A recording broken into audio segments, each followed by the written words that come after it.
In this lesson, I'm going to show you how to save form data and bind it on future page loads. So we're going to be using jQuery in this lesson, and all I want to do here is when we submit the form, we want to serialize this form data. jQuery form, listen for when it's submitted, and when it is, we'll execute a function, and the first thing I want to do is disable that default action of submitting the form.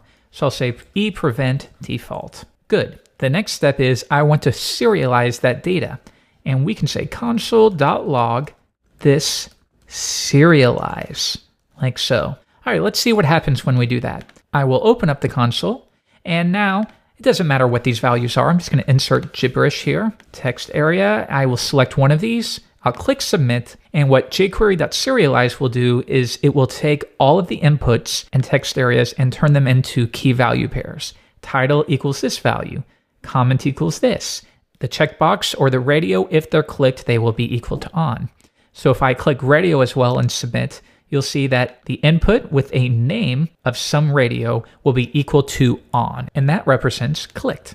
Now another method is we can do this on an interval as we've done before. So let's copy that, and this time set interval, and we'll set that to every 3 seconds. We are going to console.log the form. Now I'm being a little generalized here, and we're going to serialize it. So let's try this again. Once again, I'm going to type my first name. Every 3 seconds, that's been updated. Let's do another one. Now that's been updated.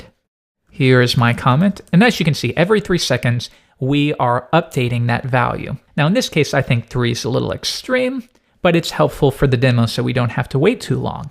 All right, so now that we've serialized this data, when the page loads, I want to see if something was saved to local storage. So that's what we'll do here. Modernizer.local storage. You're familiar with this by now. Take all of that out, bring it in, and every 3 seconds, we are going to get the element with a name of form, but we don't want to do that in the interval. That's wasteful. Let's store it. And we only have one form on this page, so we can be general, but you probably can't.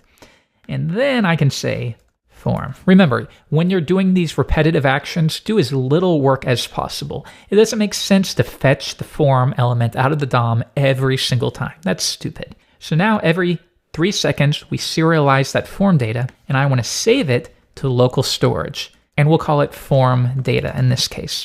Now in a real-world project, you might want to limit this interval to maybe only when they're typing in it or only at a specific part of the page. But here, this is fine. We'll just run that every 3 seconds. The next step is we want to determine whether there was storage. So I'll create an if and say if local storage.formData, if there's something for us to work with, in that case, we want to take that serialized string and bind it to those form inputs so that they do not have to start over.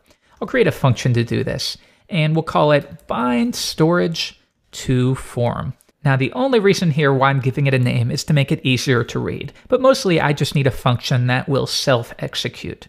Or you could call this from maybe an external file. So within here, I will first begin by taking that serialized string and parsing it essentially. So we'll say var sp equals local storage.form data. And I want you to see what this generates. So we'll console.log that. Okay, so let's reload the page, and now we get this string. So why don't we add some text here? My name, my comment, and we'll select both of these. There we go, and here is our new serialized string. So I'm going to copy that and bring that back in and add a comment just so we can easily see what we're working with. Now really what I want to do is make this split equal to this data, but we're going to split it up. So right here, we'll say var data equals local storage.form data, and then the split is going to be equal to data, and I'm going to use JavaScript split function. And what I want to do is split each one according to the and symbol. And that will give us an array with title equals Jeffrey, name equals Wei, comment equals my comment. You see we're separating them. Let's console.log sp to see what you get. And now you get a nice array. Now in this case, we're having equals nothing because nothing has been saved there. If I do it once again, tab off, click one of these, reload the page, now we're getting this array. Good.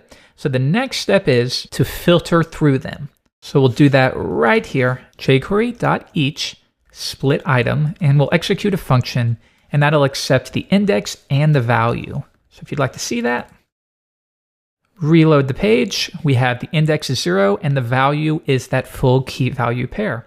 So that's the last thing, is we want to do one more split and split the name or the key from the value. And you can see what splits it is that first equal sign.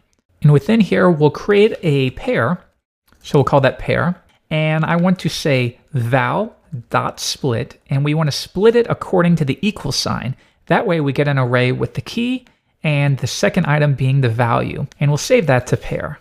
So now if I console.log pair and I reload the page, you can see each one is an array with the key and the value, which is blank in this case. But that's important. Sometimes these values will be blank. So in that case, we don't want to do anything specifically. So why don't we say if not pair 1, and that means if whatever that value is equates to a falsy value, an empty string or null or false, in that case, we're simply going to return true.